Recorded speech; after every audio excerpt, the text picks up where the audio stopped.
Welcome to the Whole Person Revolution, a podcast of Comment Magazine. You might be asking yourself, who are you, strange man, and what have you done with Anne? Well, friends, my name is Brian Dykema, and I'm a senior editor at Comment. I can assure you that Anne is well, and that she's been gracious enough to have me guest host today's conversation, which I promise you will be fascinating. Our guest today is Chris Griswold, who serves as policy director for the American think tank American Compass. Chris is the author of an upcoming comment article that is part of our friendship issue entitled Servants No Longer, Worker Power and the Roots of Civic Friendship. I can assure you that the article is excellent and worth your time and can be found at comment.org when we post it in a few days. That article will be the basis of our conversation today, though I'm sure will range far and wide.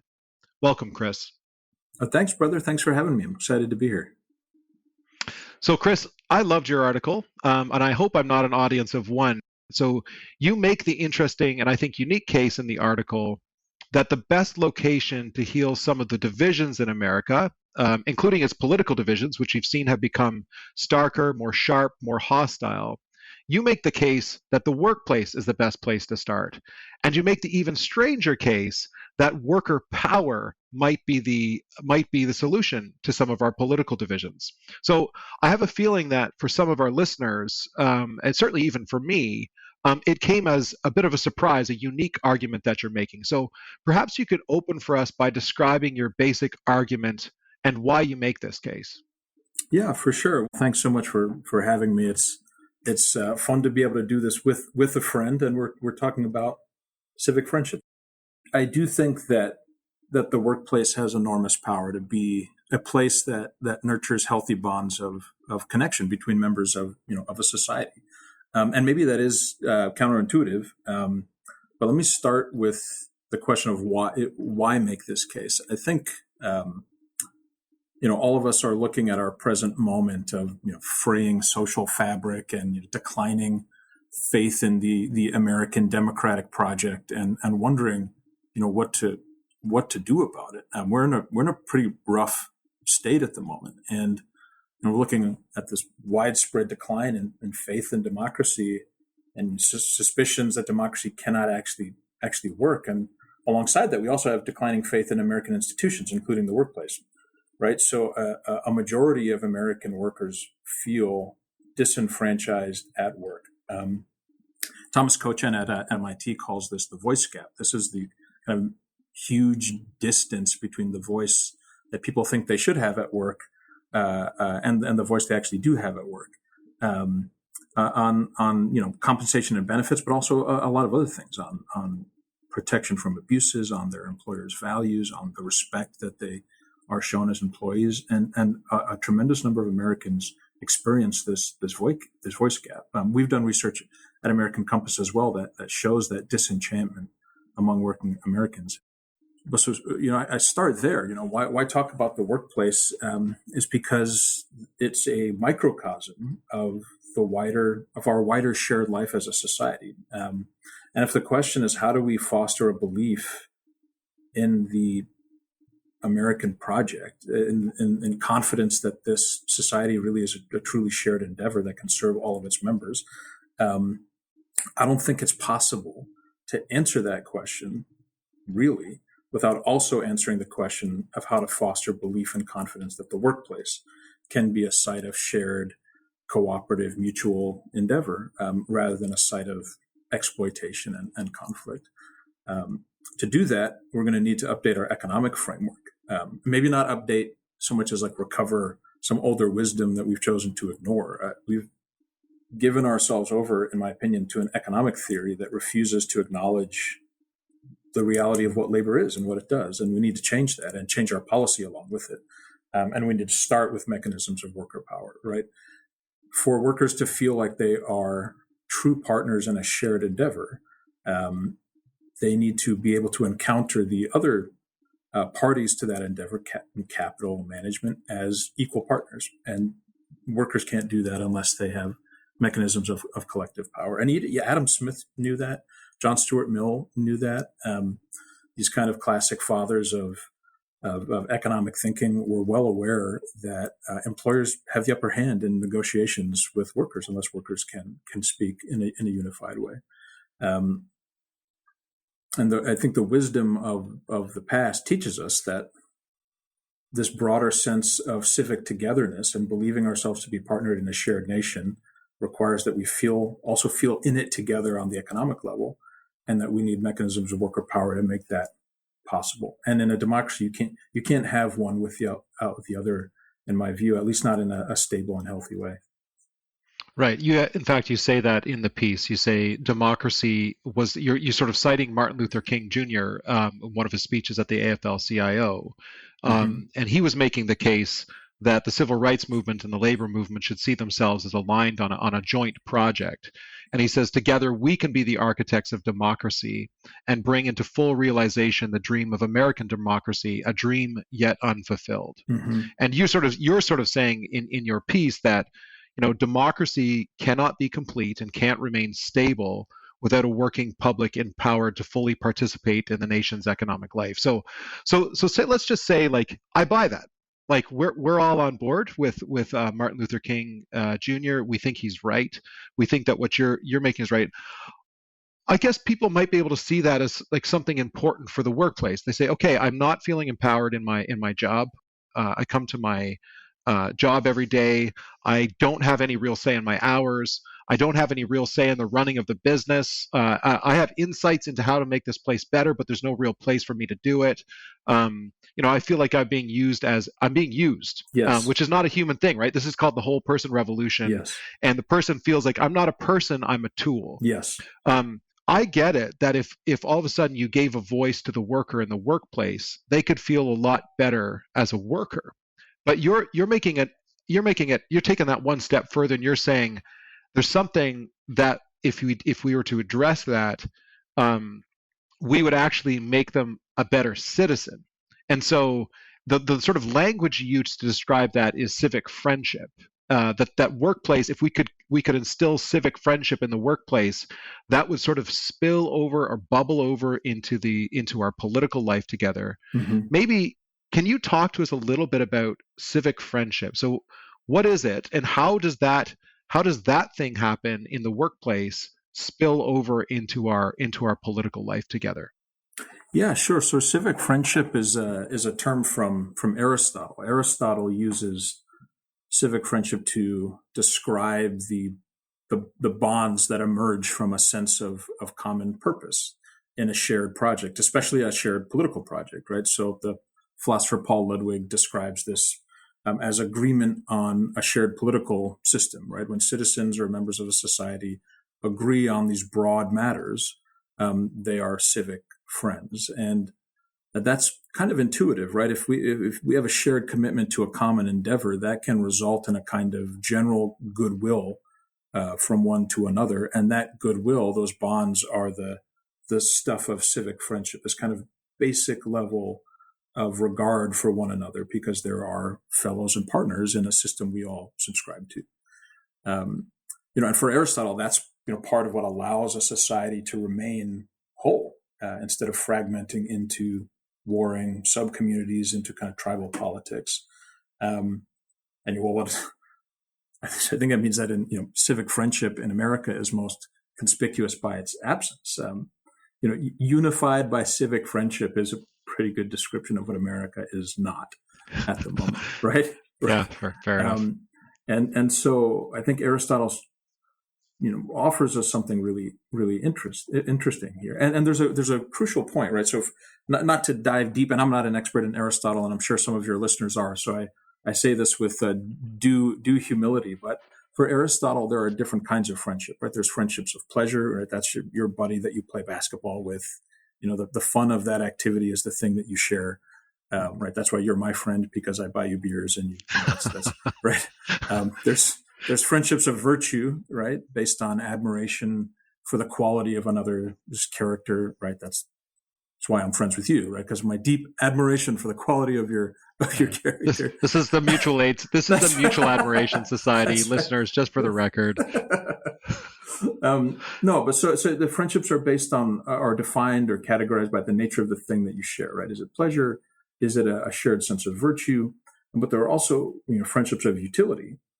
And that's where Aristotle puts civic friendship. And the foundation of civic friendship for Aristotle is not, some like morally ascendant altruism towards your fellows. And its foundation isn't pleasure, right? You may not particularly like someone that you share a society with or a workplace with. The foundation is the experience of mutual interdependence, right? Civic friendship is rooted in recognizing the reality that, like, as a matter of actual fact, we have a shared lot, right? We're in this together. Doesn't matter whether you like that. It's just true. We share a society, we share an economy, and so we're kind of bound to a common fate. And so as a matter of objective reality, I need you because we're mutually independent.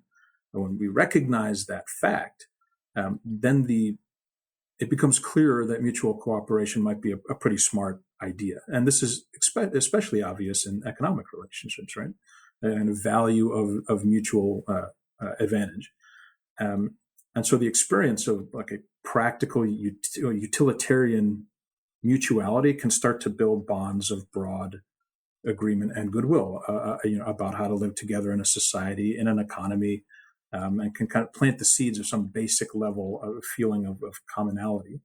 And that doesn't require us even to like one another. It just requires us to be honest about how the world really works and about how living together in a society really works. And one of the things that I think we've gotten so wrong in our society and our economy is that we have tried to behave as if that wasn't true. We have tried to deny the basic truth of our mutual interdependence. And, as with anything in life, when you live contrary to the truth, you cause tremendous harm, right? I think all of us probably experience this in our personal lives, right? That the moments when we cause the most pain or harm to ourselves or to others are moments in which we are denying or running away from some difficult truth or other. And I think what's true on the personal level is true on the societal and economic level as well. Like if we choose to live in a way that denies the fact that we are economically mutually interdependent, we will cause tremendous harm. And I think that's what certainly the last couple of decades of neoliberal economics has looked like. And I mean, there are plenty of other examples throughout history of that. I think the most recent example is this kind of neoliberal era in which we treat workers, as you said, as factors of production, as inputs. And that's just not in line with reality. That's not what workers are. Workers are human beings. So I love that, Chris, and I love that. That's one of the reasons why I had you on the show. I think it's a very compelling, a very big challenge that you've given to us. But I just want to note that's a unique thing, that there's what you're calling for here is a certain type of mutuality that's not present in a system that sees everybody as atomized individuals, and certainly not one in which they would be seen as tools for some other person's end. So I just want to put a flag on that because I want to return to that a little bit later on and get into some of the theological stuff that you hint at, and some of the philosophers that you're citing. I think it's important and critical for our public policy debates, and I'm glad that a policy fellow like you, who's done work in politics for a long time, is bringing it up. But before we get there, I just want to let you unleash your inner wonk, your inner think tanker, and tell us a little bit more about the study. So, like, this is not just Chris making this stuff up in his head. Like, you're saying, look, you're making the case that this is a reality, and American Compass has done some work that actually has talked to Americans, and there has been and you've received their responses and you've published them, and it appears to be something that Americans want. So perhaps you can tell us a little bit more about the study that you cite here, the sort of like the empirical work that you guys have done on worker voice, on Americans' desires for their workplace. Yeah, absolutely. So this is what we call a better bargain, which is a collection of work we've done on labor. And there's a survey that's part of that collection where we asked 3,000 working age adults about their views about labor and about their voice in the workplace, about what they think about organizing, and a bunch of related questions. would invite all of your listeners to go to our website, americancompass.org, and take a look at the full survey report. It's fascinating. But one of the things that I will highlight there is simply that survey validates the instinct that I think common sense points us towards, which is that American workers don't feel like they are in it together in the workplace a lot of the time. There are many, many workers that do not feel like they are party to a shared endeavor in the workplace. So one of the things we did is use something called the Net Promoter Score, which is a pretty common metric in corporate America to measure brand loyalty and things like that. And so we asked workers, how likely would you be to recommend your job to a friend? And then you score that, and the number, some people kind of rank as promoters and others as detractors.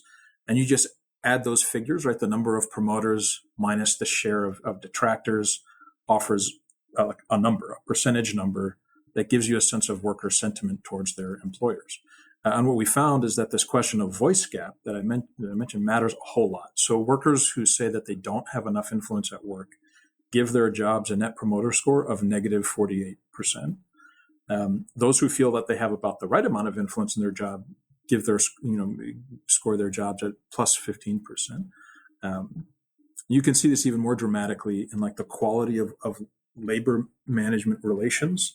Right. And this was truly fascinating and almost shocking, but poor labor management relations negatively affected job satisfaction even more strongly than things like predictable hours. So workers who report excellent labor management relations give their jobs a net promoter score of plus 55. And then you can walk it down, right? Good relations gets you plus 3. Fair relations gets you negative 55. And workers who have experience poor labor management relations give their jobs a net promoter score of negative 94%, which more or less means that no one recommends a job with terrible management relations to their friend, which is a pretty clear indication that workers want to feel like they and their managers and the owners of their employing businesses are all in it together and again, party to a meaningfully shared enterprise. And when they don't feel like that, things start to fracture and workers feel disenfranchised in the workplace. So, I also find those fascinating. I find them, I was a little less surprised than you. Perhaps I've worked in labor relations and I've seen that too. I've seen that in cases where there are cordial relationships between the managers and the actual workers, and in this case facilitated by the union that I was part of. The workplace was a place you wanted to go to. It was, and I know there's lots of intangibles, right? But you walk in and people are like, "Hello, good to see you." People are giving gifts to one another. There's a high degree of trust. If someone asks somebody to do something that's not in the contract, so to speak, there's a far higher chance the person's like, "Yeah, absolutely, I'll do you a solid on that one," and vice versa. Management was much more willing to accommodate things that were outside the letter of the law, so to speak, in the collective bargaining agreement. There was a it's just a healthier place to be. It's a place you wanted to go, and so it's not surprising to me, I think, just out of my own experience. And in places where we were called in as a union because those things had gotten so poison, it was a lot of work to turn things around. The union itself gave a voice, but just the presence of that voice, what actually needed to happen there was not just law, but a culture that's built. What would it mean for America to have a culture of this mutuality, this seeing the workplace as a place of mutual endeavor, as an actual community, so to speak, not just a place where you get a paycheck, but as an actual community where you have actual relationships with one another. So maybe you can just describe to us, some of the challenges. You talk about neoliberalism, which I always laugh at. I used to make fun of people. Actually, let's be honest, I still make fun of people who say neoliberalism, because it always reminds me of my interactions in the labor world, where I would meet with more, let's just say, Marxist unions, and I can just always hear them as, so the neoliberal global capitalist regime, that type of stuff. So let's get away from neoliberalism as a thing. But what are actual, if we're talking about this is the vision that workers want, what are actual challenges to achieving that? What is it in particular about this understanding of economics that stands in the way of achieving that? What are some, can you give us a few just examples, whether stories or statistics that you've taken from your work that you see as being barriers to achieving this type of mutuality that we all say we want? Yeah, sure. All right. Well, so let's scrap the term neoliberalism and use the term market fundamentalism instead.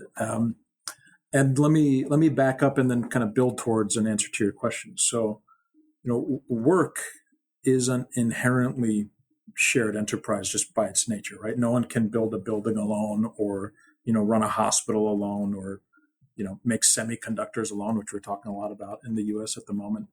Even if you work for yourself, right, or if you're a sole proprietor or whatever, you need capital from investors or from a bank. You need customers or clients. Right? There is no such thing as solo economic activity.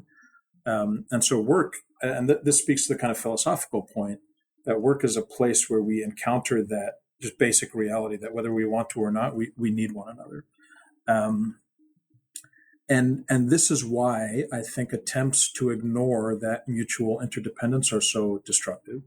When we treat workers as disposable in our economics, we are pulling against the grain of reality. And in recent years, as I mentioned earlier, I think that's looked like the ascendance of a market fundamentalism that prioritizes efficiency over other concerns. And what are some specific examples? I think globalization is one, right, where we've prioritized cheap consumer goods over the health of industry that employs workers at good wages and anchors local communities. And we've treated labor as something that can be divorced from the community in which it resides, right? All right, well, we can just use cheaper labor somewhere else. And somehow that will be fine. Well, it's not fine. It's not fine at all. And we've seen the consequences of deindustrialization and the decline of industry and the attendant decline in social fabric and community life all across America. And you see the backlash now, right, where politicians of both parties have had to distance themselves from the rhetoric of globalization and start talking about how important it is to make things here.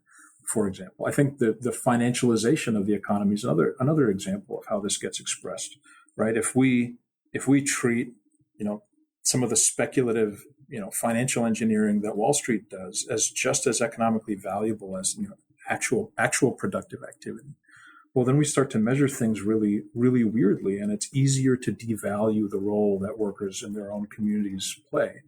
I think maybe in the supreme example maybe is just the degradation of worker power is the third thing I would put on that list, right? Where from kind of a high point after the Second World War, we only 6% of American private sector workers are unionized, and there are a lot of reasons for that. But I think one of the primary ones is this attempt that we have made to pretend like healthy capitalism does not require a relationship of interdependence between labor and management and capital, and that attempt to ignore reality just hasn't worked, right? And to get that right, to fix that will require seeing workers not as just factor inputs, but as co-creators of economic value. And I think one of the things you mentioned, and I know that we've talked about this a lot together, just this is our shared interest in organized labor and so on. It's not just a matter of recognizing the relationship, but actually providing a constitutional accountability, a structure of accountability, right? Yes. There's a certain sense in which the workplace has to be constituted in a way that allows for this relationship and this accountability, Mm-hmm. right? And I think that's been one of the things missing. When you look at the laws around labor in America, it's not just a matter of the fact that unions became big and corrupt and so on. Although that is there, that's part of the story. I wouldn't deny that, and nor is it just a factor of the fact that they've been far too aligned with one political party at the rest, and therefore have alienated about half of Americans because they care so much about politics. And that's part of it as well, of course. For sure, but the question is that the laws as a whole Yes. have not actually provided a way to constitute workplaces. Right. So maybe just respond to that. Yeah, no, and I think you've got a problem in two directions at the same time, right? You've got a legal environment that is hostile to union organizing, right? Where it's quite easy. I mean, technically you're not supposed to do it, but it's quite easy to fire a worker for, organizing, and that worker may not see recourse for years, right? And they have to go through this whole process, and maybe they get their job back in a couple of years, but that's not going to stop any employer from kind of cracking down and bending or breaking the law to union bust. And we just put up with that, right? We just accept that as how we do business in the U.S. I mean, this is why, and I mentioned this in the piece, right? This is why when the Amazon Labor Union won its unionization drive in Staten Island in April of this year, everyone was shocked, just totally shocked, because that's not how the story usually goes, right? We expect, as a matter of course, that unionizing or worker organizing will be tremendously difficult, and that union busting will be lightly punished. So I think that's one set of legal problems that merit attention. But the other set is that it is also legally quite difficult to experiment with alternative forms of organizing, to offer a wider menu of organizing options to workers who might be interested in it. And I think if harsher penalties on union busting are something that the left likes to talk about more often than the right, I think the right, correctly, is started to talk more about these alternative forms of organizing. And there are folks all across the political spectrum that are interested in that as well. But things like work councils, which are non-adversarial forums for workplace collaboration, for example, I think is something that we should explore. And Senator Rubio, for example, has started to do that. I think things like worker board representation are tremendously important and have great potential to build different kinds of workplace relationships between management and workers that offer an enormous amount of practical value, right? So some of the studies on worker board representation show in countries where this is more common, that if you have that, relationship of trust between the labor force and management and the executives, that can positively affect corporate strategy in really constructive ways that benefit everybody. Workers have real insights. They can be real partners in the endeavor, and you need to create mechanisms that allow them to play that role.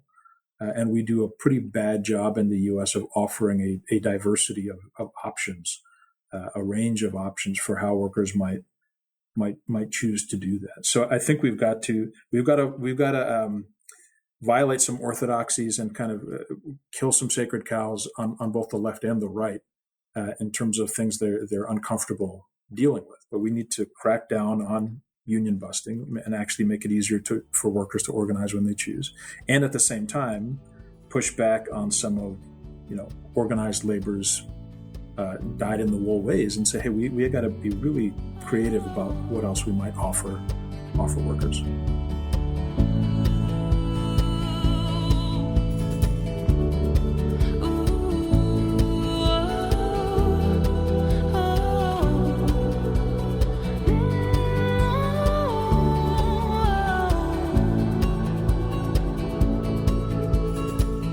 Chris, I have a couple of questions where we're going to sort of circle back to my notation of the fact that you cited Jesus in an article on economics, which I always enjoy. We're just going to come back to that in a minute, but I want to just finish up this part of the sort of wonky part of the conversation. And listeners who aren't wonks, thank you for your patience.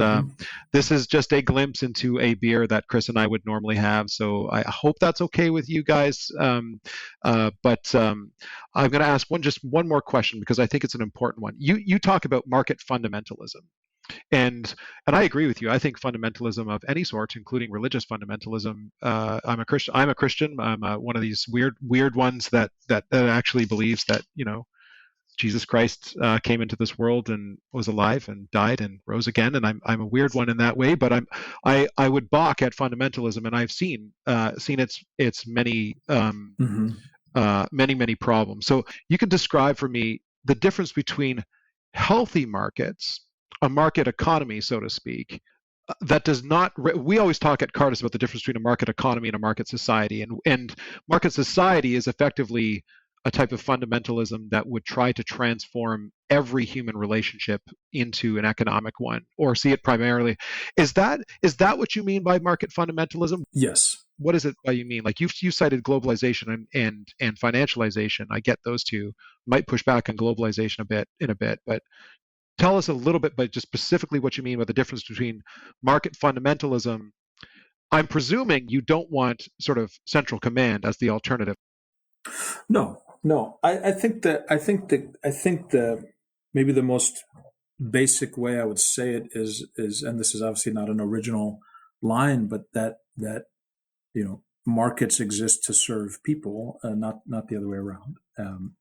And we, I think, have gotten to a point in which market efficiency is prized as an end unto itself, and is kind of completely identified with the common good, as if the common good or the national interest or what's good for the health of a community is kind of definitionally the same as whatever efficient outcome the market delivers to you. And that is just clearly not the case, right? So on the one hand, of course, right, we know that the competition of the free market is the most effective way of generating prosperity most of the time, right? That's generally true. It's a better engine of economic growth than top-down command economics, for example. But that doesn't mean that what the market delivers or optimizes for is always what's in the best interests of the people who live in that society. And when I say market fundamentalism, I mean this kind of almost religious, axiomatic adherence to the belief that what the market delivers is by definition what is best. And that's just not true. And there are plenty of examples where we can see that that's not true. And what that requires then is policy to offer different parameters within which the free market and competition can do what it does best. But it's incumbent on policy to get that right. And right, that's hard. That's an ongoing task, but it is a necessary task. Yeah, I agree. I think there's a certain vision, a plural vision of society that is under what you've just described, that we actually tried to cover in a past issue of Comment on Spheres, and the importance. And I think I've seen this a lot from American Compass. You talk about the importance of a community, a neighborhood, for instance.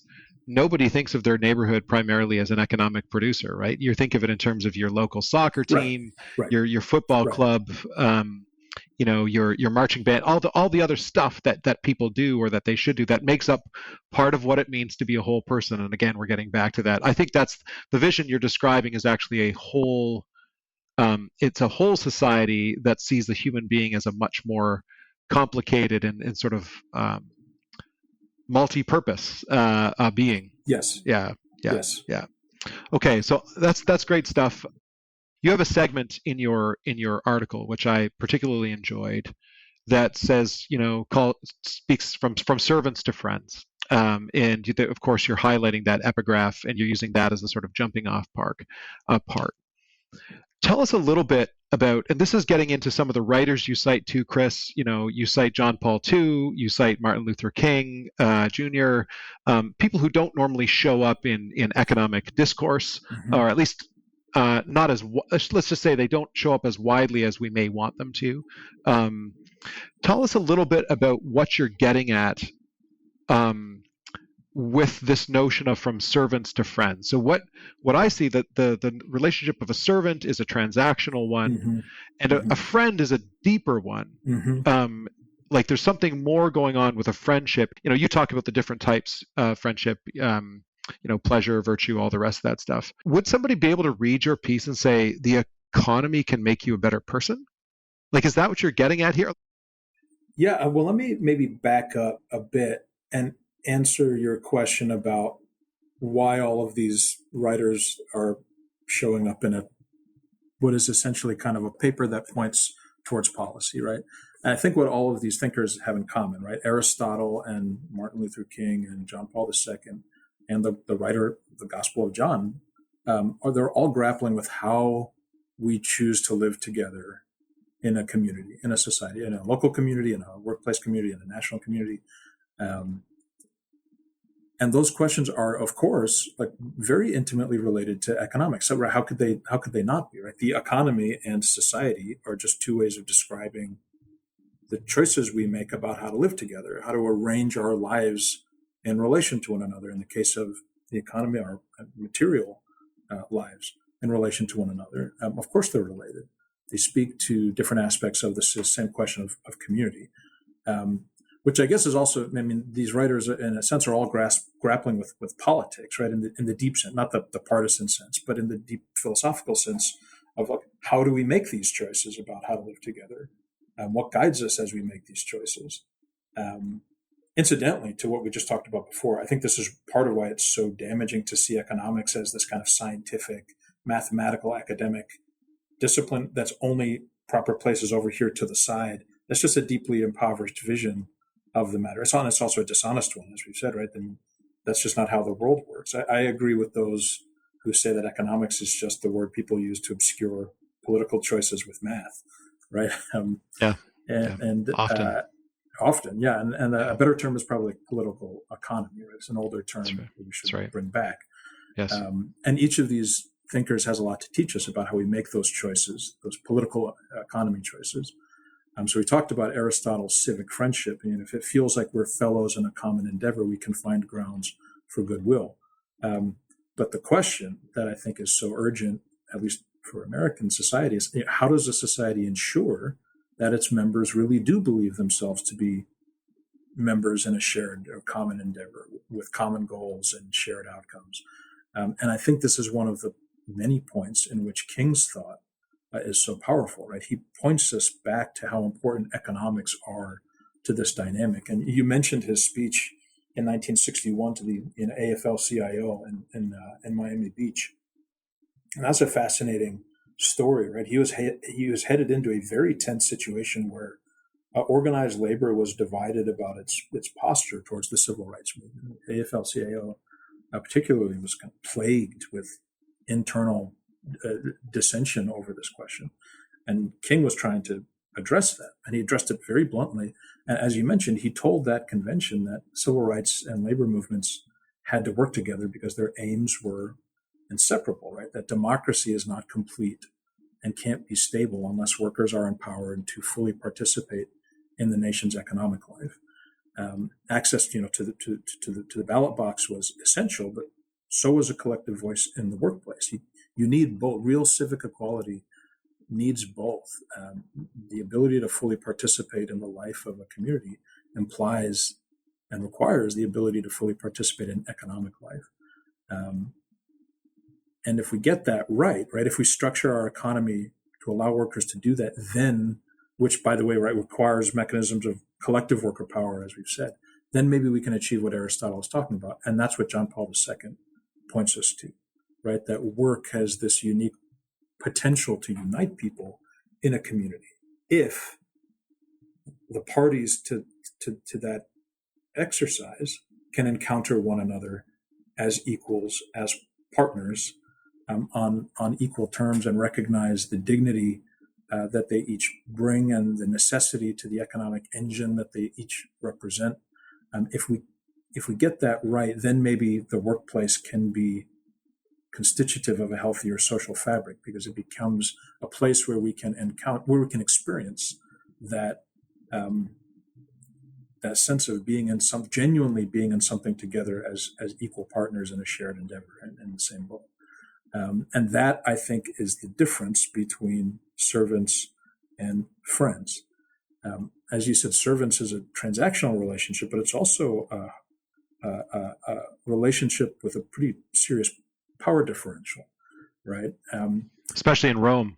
Yes, yeah. Well, and in many times and places since, and maybe in the future, right? One of the stories that I share in this piece is, Jon Stewart, the comedian, was having dinner with Jeff Bezos and former President Obama. And Bezos was like describing his vision of the future, which is like hourly wage workers delivering things to rich people. And that's his vision of the future economy. And Stewart said, I think that's a recipe for revolution, which, by the way, Obama agreed with, because of course it is, right? And it is not the prospect of an economy premised on servility is, I think, what we often experience now. I think it's what plenty of actors in the economy would like it to be in the future. And that is not a recipe for a healthy society or a healthy social fabric or a stable democracy.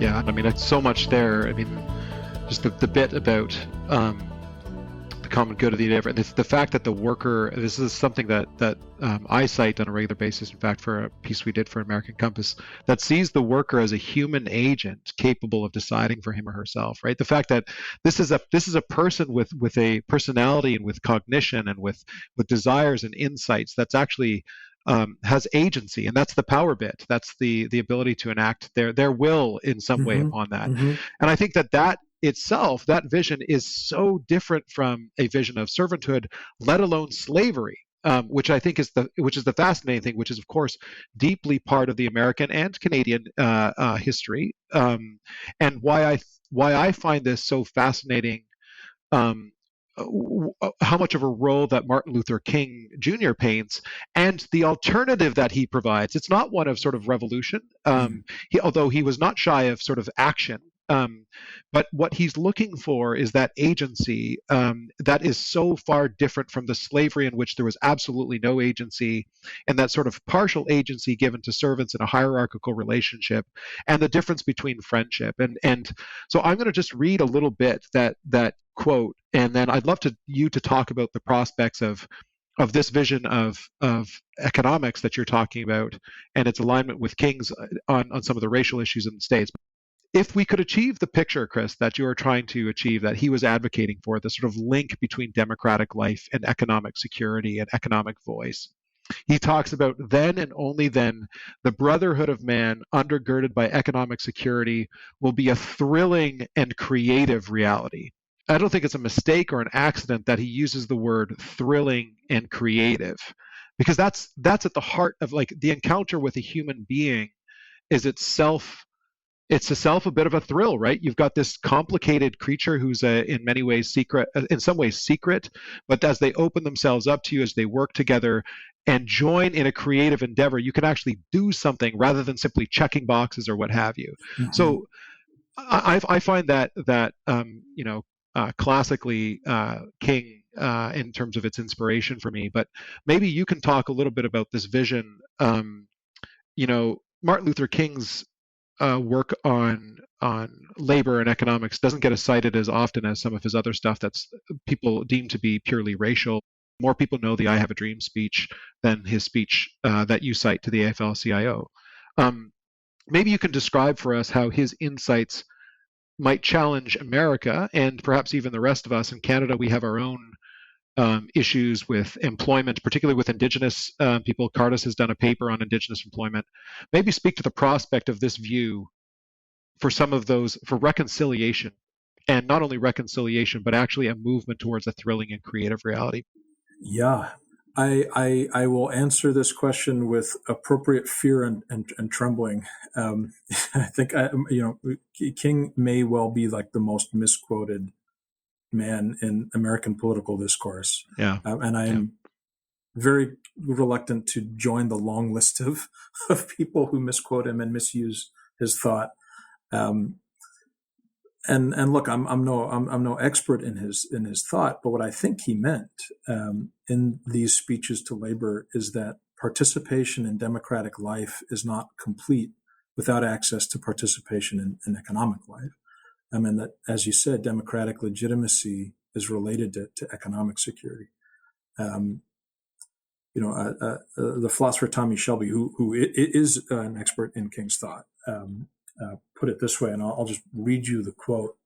He's summarizing King's view of the matter, and he says, "When you're sharing a society with others, you have to share not just in the burdens, but the benefits of that common form of life. There's no way to be an equal in this common project, no way for you to see yourself as an equal, when even your most basic material needs have less weight than others' access to $4 million penthouse apartments in New York." And that, I think, is maybe an aspect, as you said, of King's thought that gets less airtime than it should. There's these days when King gets quoted, it's very often the "I have a dream" speech, and his amazing line about judging people by the content of their character rather than the color of their skin, and that gets deployed in all kinds of ways. These days to somehow imply that if King was still alive, his top priority would be combating critical race theory in schools or something, which is just, I think, transparently wrong. I'm pretty sure that would not be his primary concern. I think what I take away from these speeches is that he was concerned not only to fight against discrimination as an evil, but for this prospect of full civic equality and participation. And that's why he links participation in democracy with participation in economic life. He spoke to the AFL more than once, and in another one of his speeches, he returns to this theme of tying democratic stability to economic security, and that's where this quote that you read about the brotherhood of man undergirded by economic security being a thrilling and creative reality comes from. He throughout his career and life tried to speak to the labor movement about this fact and to unify the civil rights and labor movements, because they were working in a sense on different aspects of the same problem, which is that some people in American life have greater access to participation in the benefits of American life than others. That's true politically, that's true socially, and that's also true economically. And that, I think, takes us back to this question of worker power and the ability of workers to have a voice in their own economic fate, which is not possible, as again, even Adam Smith knew, unless they can speak collectively and together, which requires that the law, that policy provide for those mechanisms. It's fascinating, even some of the, Aristotelian philosophers who study civic friendship and so on will write about this, that, even in that kind of ancient context, civic friendship requires structures that ensure that some people are not making sacrifices for others on a routine basis, right? That's not how it works. I think it also merits remembering too that the working class in America is disproportionately diverse, right? And so to speak about what the working class needs is also to speak about what Black and brown Americans need. The working class is a multi-ethnic group, and I don't think you can speak to the needs of the working class without understanding that and acknowledging that. I think you're right. I'm actually profoundly struck by the Shelby quote that you mentioned when he talks about, there's no way to see yourself as an equal when even your most basic material needs have less weight than others' access to a $4 million penthouse. I mean, you can tell that was written a few years ago, because $4 million, these $4 million these days will get you. Well, I mean, if you're living in Toronto, $4 million will get you a green bin under somebody's deck in Cabbage Town. A smaller pen. So good luck with your But the basic point is there, right? That there's a and what I'm struck by is the echoes that I hear in King. And again, I agree with you that King is misquoted and used and abused all the time. But the echoes in that description of King with an ancient Christian John Chrysostom, who is speaking to the elites of the Roman world. Yes. The elites who would not be that far removed from the elites of the Roman world at the time when Jesus talked about, moving from servants to friends. And of course, he was talking about the relationship with God. But John Chrysostom would say that, to the Roman patricians and so on, look, and even to his own community, his own Christian community within it, if you have 2 robes and your brother has none, you're stealing from him. Like he would not use, he was Martin Luther King like, or Martin Luther King was John Chrysostom like. You can say whatever you want. Maybe they're both just being Christ-like in their harsh words for those who were what they would consider hoarding the goods that ought to have been distributed to those who were with them. And what I find fascinating is, just as Martin Luther King Jr. was speaking to the powers in Washington and to the powers in the AFL-CIO, the other structures in society, Chrysostom would do the same thing to the emperor and the empress. And I find that to be a unique trait, which leads me to my last question. You talk about the need for structures that support this, and I agree with you. I'm the first to say we need strong laws, because strong laws are indicative of something deeper. Martin Luther King, John Chrysostom, John Paul, they're drawing on a particular view of a human person that comes out of a particular tradition. I think that tradition is used and abused. Could it be that, as you're saying, and this is particularly for our listeners, most of whom are religious and most of whom are Christian religious actually, that just as you're making the case for civic friendship in the workplace as an antidote to the poison that seems to be flooding our political system, perhaps a reacquaintance with economic justice might also be a way as an antidote to deal with the religious divisions that have emerged in America. I might frame it slightly differently. To return to this theme that civic friendship begins not with these kind of grand moral commitments, but just with the practical experience of reality, right?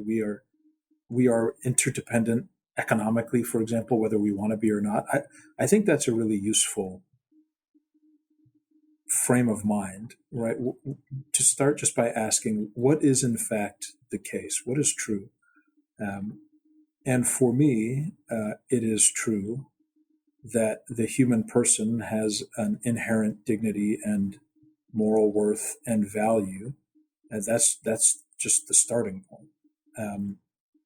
And if that's the starting point, then you can only do economics in a certain set of ways and not in other ways, right? And I think that is what I find so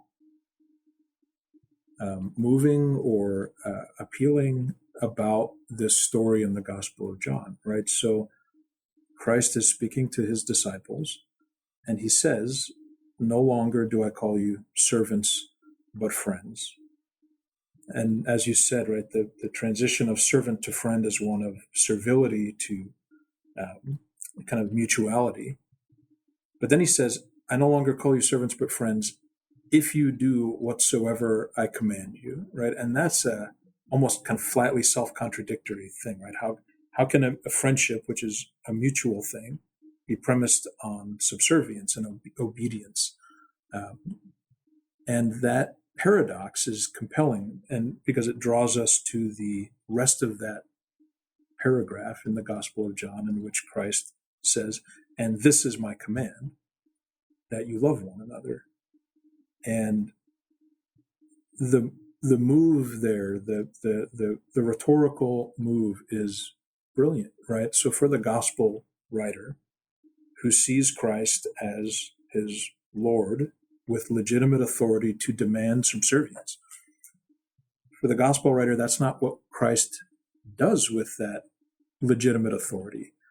He instead uses that authority to remind us that we can never legitimately demand subservience from one another, and that if we want to be friends of God rather than servants of God, we need to live in obedience to that great commandment that we regard one another as friends first.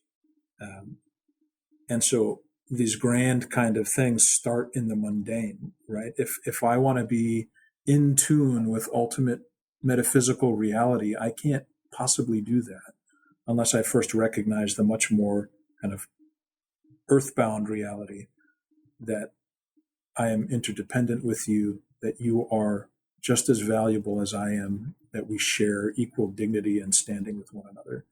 And that's really, I think, the point in our economic and civil life as well, right? If we want to achieve this kind of lofty goal of civic friendship, we have to begin by accepting the practical, like mundane fact that we need one another, even just economically, that we are interdependent whether we want to be or not, that healthy capitalism recognizes that that interdependence and places structures around the economy to protect those relationships, those proper relationships.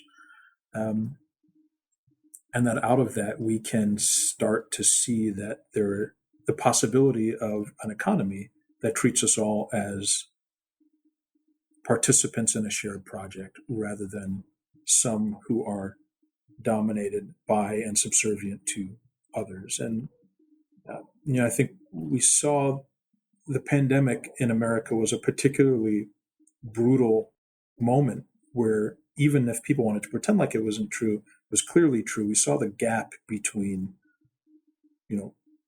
well-off white-collar knowledge workers who were sitting safely at home and the working class folks who were still out there in the world making things, delivering those things to the people safe at home. And the gap between those who are served and those who are doing the serving was very starkly unveiled. And I think that's the reality that we've got to grapple with in America, that we already have an economy that is not living in accordance with the truth that we are mutually interdependent. And until we do live with that truth and have our economic policies reflect that truth, and we're going to continue to have this problem. And I don't think civic friendship will be possible. So you asked about religion.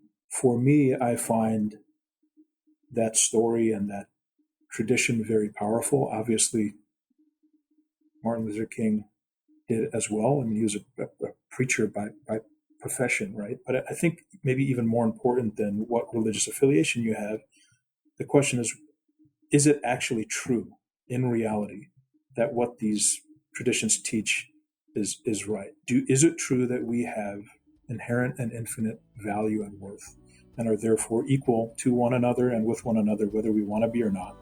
Either that's true or it's not.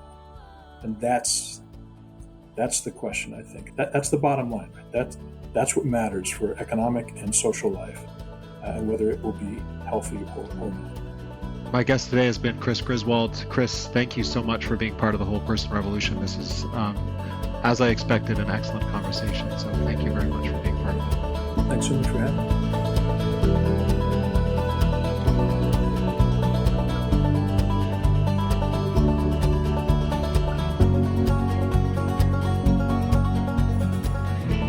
For listening to the Whole Person Revolution podcast, which has been echoing and applying Comment's summer issue on friendship.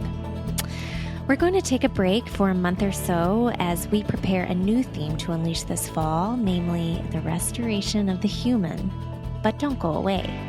Check out this podcast's intellectual seedbed at www.comment.org, where you'll find essays and poetry and narratives and more that shed light on the very real shadows afflicting the peace of our common life today, but also the many cracks of light. And consider joining us. You can write, you can read, you can host a comment supper in your neighborhood, or you can suggest questions that are pressing upon your desire to be an agent of grace and truth and gentleness and trustworthiness. We want to hear from you, and we need to learn from you. Write to us at comment@cardis.ca and expect a sincere exchange. We're honored to have you within our orbit and to pilgrim together toward wholeness in a world splintering against it. The Whole Person Revolution podcast is hosted by Comment, edited by Becca Bruder, produced and with original music by Ali Crummy, audience strategy by Matt Crummy. My name is Ann Snyder, and we'll see you as the leaves turn orange. Adios.